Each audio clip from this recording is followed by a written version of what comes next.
However, the degree in which they're looking at it is totally different. For example, two men who wants to be married, okay? Both of them are doing well, and literally they're marriage material.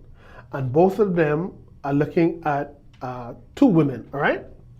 And both of them, while they're looking at the same, let's say one woman, while they may be looking at the same woman, they're looking at them differently. Now, the imprudent man, he's looking at shape, he's looking at chest and waist and hair and eyes and how she will look with him as a businessman or whatever, as his wife or whatever. The prudent man, he looks at the same thing and he sees the same thing that this other guy sees. However, he takes it a notch further. And what does he do? He takes a visit in the future with her. He also sees in this woman, she's flirty. She has potential to be unfaithful. She's dishonest. Because while he's learning her, he doesn't want to rush into a marriage with her. But you see, the only way you could do this is if your mind was renewed. So that now I could know what is that good and acceptable will. So when he says to this woman, you know what, I don't think we'd make a good fit. Now the world, who are primarily superficial, will say, boy, you're a fool, eh? But you see how fine this woman is?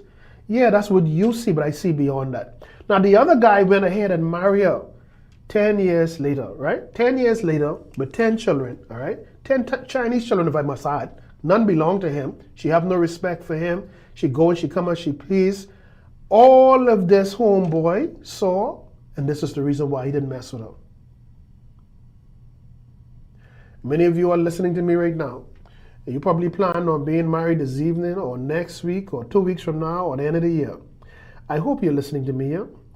And if your reason for getting married is for status purposes, meaning that all of your friends are married, you're up in age, and you feel it's time for you to go to that next level, and you're making this big risk by doing it without love, doing it without any form of care for the person, but your only purpose is, I want to tell people that I'm married, I'm going to tell you right now, okay? If your marriage is at 4 o'clock today, and these are the premises in which you want to be married, I, Kevin Ewing, I literally will pay that boy the balance, or that girl the balance, or whatever it is you decide that you're supposed to cover, and give them back their money, because that will be a drop in the bucket compared to what you're about to face in the future.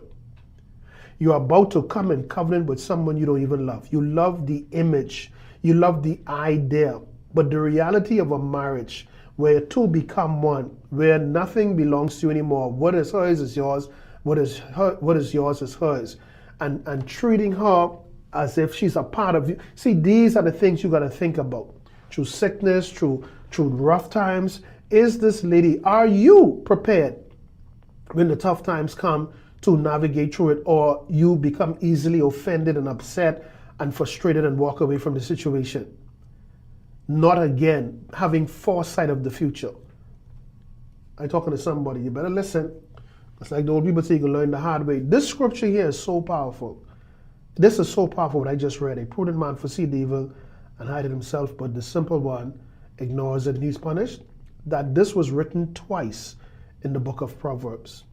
Of course, the first one is Proverbs 22 verse 3, and the second one is Proverbs 27 verse 12. Don't I always say to you, because it reminds me of my childhood,